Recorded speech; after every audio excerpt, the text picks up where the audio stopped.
안녕하십니까. 리퍼블릭 스포츠 고문 김종입니다. 반갑습니다. 안녕하십니까. 리퍼블릭 스포츠 강문호입니다. 반갑습니다. 예, 강문호 대표님 네. 반갑습니다. 네, 반갑습니다. 네, 우리 오늘 처음으로 이제 스포츠 톡톡 첫 시간인데요. 네. 제가 뭐 하나 질문이 있습니다. 네, 말씀하시죠. 강 대표께서 가장 좋아하는 뽑기 하면 딱 생각나는 게 뭐가 있습니까? 뽑기요? 뽑기면은 그 오징어 게임에 나왔던 그 달고나 이렇게 만들어서 그게 뽑는? 처음 생각이 나십니까? 뽑기 네, 했을 저는 때? 그렇습니다. 이게 뽑기 하면 세대별로 여러 가지 생각이 많이 납니다. 네, 문방구에서 이렇게 그 돈 500원 넣고 뽑는 뽑기 장난감 맞습니다. 돌리는 뽑기도 뽑기. 있고요. 네, 그 세대별로 차이가 있는데 아마 저 같은 경우에는 그 달고나 뽑기가 네. 가장 생각이 많이 나요. 처음으로 딱 뽑기 하면 생각나는데 제가 오늘 특별히 이제 스포츠 마케팅에 대해서 네, 좀 말씀을 드리려고 하는데 특히 이 스포츠 마케팅을 지금 말씀하신 달고나 뽑기를 가지고 뽑기 마케팅이라는 걸 가지고 오늘 얘기를 좀 한번 풀어보려고 합니다. 네. 네, 뽑기 마케팅이라고 하는 것이 그럼 뽑기 그 달고나 뽑기를 생각할 때 가장 먼저 생각나는 건 뭡니까? 딱 떠오르는 건 저는 바늘 생각이 바늘. 네. 그게 이제 바늘을 이용한 그 불법적으로 하는 겁니다. 그건. 그렇습니다. 그렇죠. 바늘을 이용해 뽑아야 되니까 우리 성공을 해야 되는데. 네, 네. 그러니까 우리가 일반적으로 마케팅을 얘기할 때 뭐 제품이 있어야 되고요. 네. 제품에 따른 가격이 있어야 되고요. 그 제품을 판매하는 장소가 있어야 되고 그걸 어떻게 더 많이 판매하기 위한 프로모션이라는 게 있어야 됩니다. 네. 그렇죠? 네. 그 일반적인 마케팅의 4대 요소인데 뽑기에도 이게 적용이 될 수가 있어요. 뽑기 하면 기분 나쁜 게 생각납니까? 기분 좋은 게 생각납니까? 달고나 뽑기를 생각할 때. 깨질 때 생각하면 기분이 별로 안 좋은 것 같습니다. 별로 제가 보기에는 이 정서적으로 좀 불안하실 것 같습니다. 이 달고나는 네. 말씀하시듯이 이제 흑석랑으로 해가지고 소다를 해가지고 만드는 거잖아요. 네네. 그래가지고 뽑기 할 수 있는 별 모양이라든지 여러 가지 모양을 나타내기 때문에 이것이 굉장히 제품 자체가 굉장히 달아요. 그렇죠. 그러니까 먹으면 누구든지 단 걸 먹으면 사람 기분이 좋아지기 때문에 맞습니다. 달고나를 생각하면 기분이 좋아진다는. 그러니까 결국엔 달고나라고 하는 뽑기라고 하는 거는 추억이 있다는 겁니다. 네. 이게 핵심적인 걸로서. 그러니까 우리가 스포츠를 얘기할 때도 스포츠 경기를 보면서 과거를 추억하고 그리고 또 지금 아까 그 바늘을 썼다고 그러잖아요. 네. 그건 뽑으려고 하는 의지지만 내 마음대로 뽑혀지지가 않으니까 네. 뽑으려고 하는 그런 불법적인 행위를 하려면 어렸을 때 그런 생각했던 것 같은데 네. 스포츠도 마찬가지라는 거죠. 네. 스포츠가 우리가 가서 경기를 보든 아니면 내가 어떤 직접 운동을 하든 내 마음대로 운동할 수 있는 것도 아니고 네. 내 체력에 맞는 운동이 하는 거지 내 마음하고 틀리잖아요. 그렇죠. 그런 경기도 마찬가지라는 거죠. 우리가 이 경기를 우리가 이기고 싶은 우리 마음이지만 그 경기가 마음대로 이겨지는 게 아니잖아요. 네. 그러니까 뽑기도 우리가 뽑았을 때 꼭 뽑아서 성공해가지고 다시 한번 받아야 된다고 하는 그런 것이 있지만 결국엔 그것이 같이 꼭 그렇게 내 마음대로 뽑아지지가 않는다는 거 아닙니까? 네. 네. 침을 묻히고 네. 별짓을 다 하더라도. 네. 그래서 이 스포츠의 핵심적 가치라고 하는 것은 결국에는 우리가 어떤 가지고 있는 희망, 그 다음에 어떤 우리가 처음 야구장 같은 데 갔을 때 처음 기대 수준과 끝났을 때 어떤 결과에 대한 만족도는 틀릴 수가 있잖아요. 네. 네. 분명히 이길 것 같은데 나중에 질 수 있고, 네. 질 것 같은데 이길 수 있고. 그렇기 때문에 그런 거에 대해서 불확실한, 네. 그가 쉽게 말하면 잡히지 않는 인턴저블이라고 하는 우리가 이 무형의 제품을 가지고 스포츠를 하는 거고 네. 지금 우리가 이 달고나도 이게 어떻게 보면 유형의 제품인 것 같지만 어쨌든 우리가 뽑아서 뭔가 하려고 하는 의욕, 투지 이런 것이 나오기 때문에 거의 비슷한 제품의 특징이 비슷하다고 볼 수 있어요. 그러면 강 대표는 그 달고나를 주로 어디서 뽑았어요, 뽑기를? 저는 학교 앞 문방구에서 많이 뽑았었습니다. 주로 이렇게 생각하는 계절은 언제예요? 계절은 보통 추울 때 많이 했으니까 겨울입니다. 주로 겨울에 아주 따뜻한 우리가 달고나를 생각하면 뽑기를 생각하면 좀 따뜻하고 정오에 졸린 시간이 주로 생각이 납니다. 왜냐하면은 일반적으로 달고나 뽑기를 하는 지역이 학교 근처였지만요. 과거에 70년대, 80년대에는 어디서 했냐면 이제 마을 중심적으로 그 달고나가 그런 할아버지 할머니들이 가져와 가지고 연탄불에서 직접 뽑기를 뽑아주는 그런 비즈니스를 한 거예요. 네네. 근데 가장 중요한 자리가 이 굉장히 따뜻한 곳이어야 돼. 그때 뭐 겨울철에 무슨 뭐 난방이 있는 것도 바깥에 있는 것도 아니고 지금처럼 텐트가 있는 것도 아니고 그래서 네.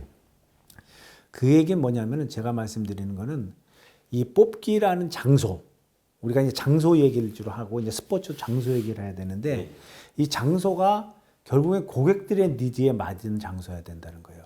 그러니까 그 고객들이 주로 초등학생 초반 뭐 10살 내외들이 학생들이 많이 뽑기를 과거 했는데 그러면 가장 따뜻한 곳을 이 할아버지 할머니들이 찾아간다는 거죠. 어디가 제일 따뜻할 것 같아요?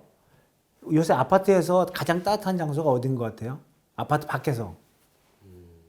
놀이터는 안 따뜻해요. 안 따뜻한. 어디 하면 자동차 엔진 밑이에요. 아, 네. 거기에 네. 고양이들이 제일 많아요. 아, 네, 맞습니다. 그렇죠? 네. 과거에는 어디냐면은 공터에 고양이들이 제일 많이 쉬는 데가 있었어요.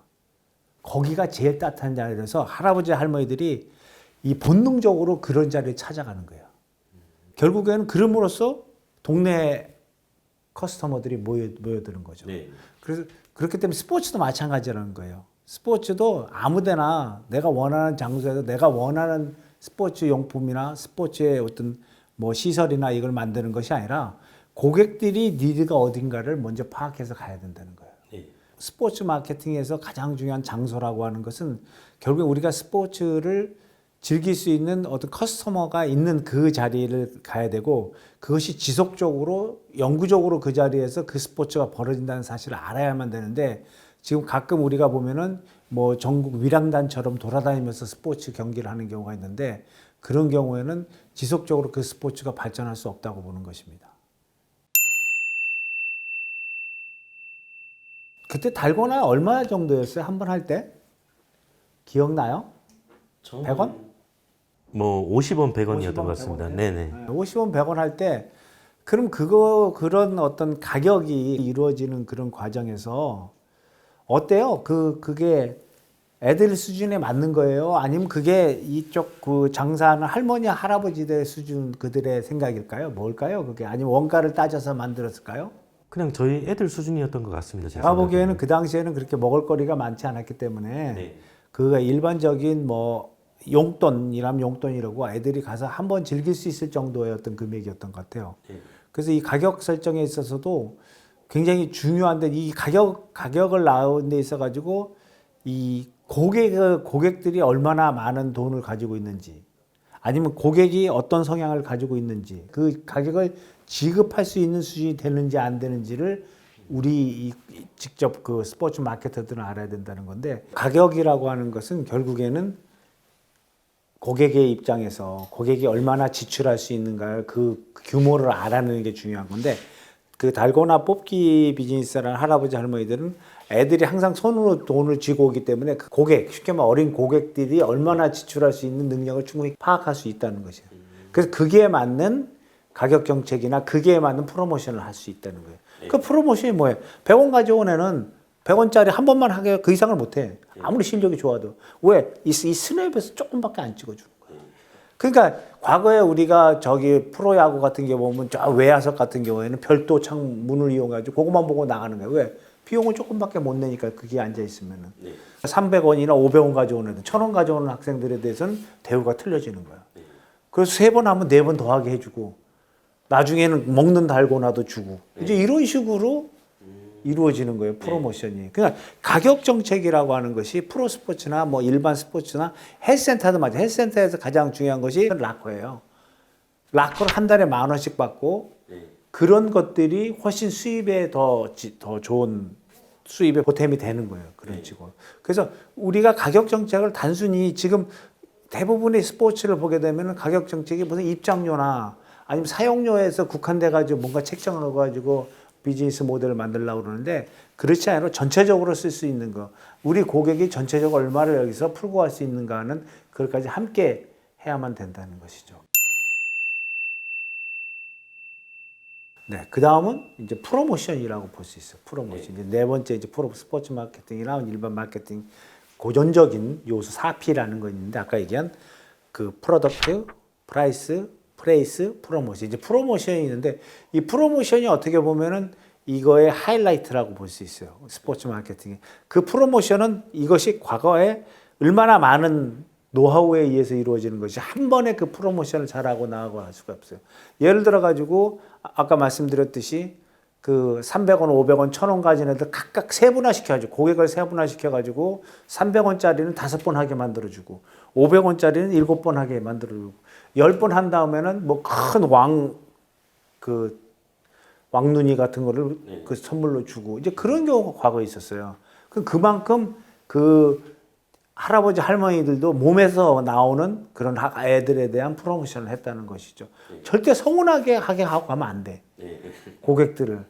스포츠도 마찬가지라는 거예요. 스포츠가 우리가 운동을 하고 거기서 내가 성취감을 느끼면 성취감을 못 느끼더라도 거기서 소셜, 다른 사람을 만난다든지 아니면 거기서 어떤 새로운 어떤 문화를 익힌다든지 핵심 제품, 스포츠 제품의 가격이 한정된 게 아니라 그 프로모션을 더 나아가지고 스포츠에 대해서 더 관심을 갖고 그것이 만약에 그렇게 되면은 프로야구 같은 경우는 직접 관중이 와서 관람도 하지만 TV를 통해서 봤는데 또 유튜브 같은 경우를 통해서 또 관전하고 관심을 갖는 이런 어떤 그 스포츠에 관심이 늘어나는 그게 가장 중요한 게 프로모션이라고 볼 수 있습니다. 그 다음에 이제 어떻게 보면 좀 오늘 얘기 중에서 핵심적인 얘기인데 왜 그 달고나 프로모션이 뽑기가 없어진 줄 아세요? 왜 없어졌을까요? 그 할머니 할아버지들이 했다가 지금 새롭게 오징어 게임이란 것 때문에 세상에 10대들이 알려주고 MZ세대들이 알게 되는데 왜 그것이 없어졌을까요? 한참 잘 나갔던 겨울 되면 그것이 항상 인기 있는 먹거리였는데 애들한테. 저 어릴 때는 그게 불량식품이라고 어린이 그렇죠. 먹지 말라 하셔서 바로 그거예요. 불량식품이라고 했던 거 있어요. 또 뭐가 있을까요? 위생적이지도 못하고 위생적이지는 건강에도 안 좋고 그럴까요? 근데 이렇게 생각해 보세요.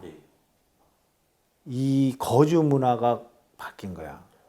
과거에 이렇게 마을 중심이었던 게 이제 아파트 중심이고 그러다 보니까 그런 마을이 없어지고 이 집단적인 우리 생활을 그 아파트촌들이 들어서 그러잖아요. 네. 그러니까 그런 할아버지 할머니들이 어느 마을에 들어갈 틈이 없어. 그 놀이터 같은 데 가 있어도 공원 놀이터에 가 있어도 지금 얘기했듯이 불량식품이라는 그런 것들이 있고 맞습니다. 그래가지고는 스서서히 또 없어지는 거예요. 그 세 번째 또 뭐가 있을 것 같아요? 사회문화적으로 어떤 변화 보게 되면 애들이 시간이 없어요. 네. 애들이 시간이 없어가지고 이런 그 새로운 이런 것들에 만족 또 여러 가지 먹을 게 많이 나온 거야. 네.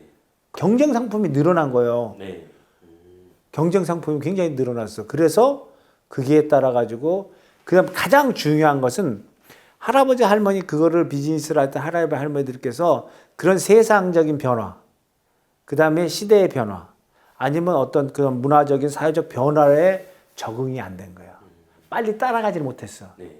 그렇듯이 스포츠도 마찬가지예요. 지금 예를 들어 옛날에 프로스포츠가 물론 스포츠는 아니지만 한 60년, 70년 때는 스포츠로서 한참 인기를 끌었어요. 그렇지만 그것이 결국에는 조작된 거라고 그렇게 얘기를 해가지고 네. 그렇게 소문이 나가지고는 그 프로스포츠, 프로레슬링이 네. 지금 프로레슬링 얘기하는데 프로레슬링이 인기가 많이 떨어졌어요.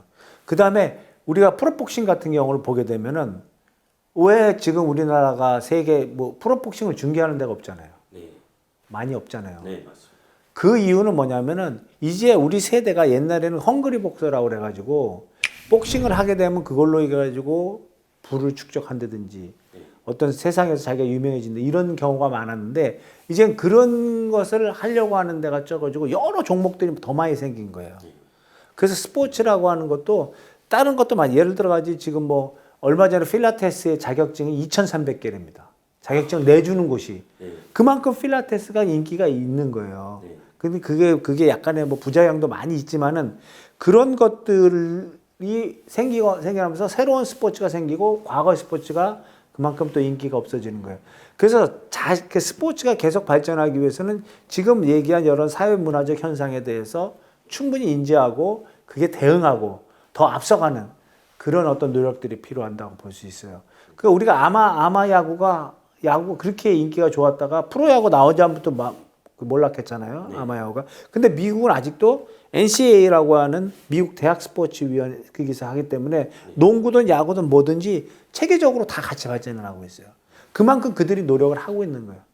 그래서 그런 면에서 우리가 이 스포츠 마케팅 하는 사람들은 이 사회적 변화, 그다음에 뭐 IT 기술의 발전, 그다음에 문화적인 변화 이런 것에 즉각 반응하고 더 나아가서 미래를 준비함으로써 그 스포츠 자신들이 하고 있는 스포츠가 뒤처지지 않고 남들보다 앞서갈 수 있는 그런 어떤 지략과 전략과 마케팅이 필요하다고 볼 수 있습니다. 이상입니다.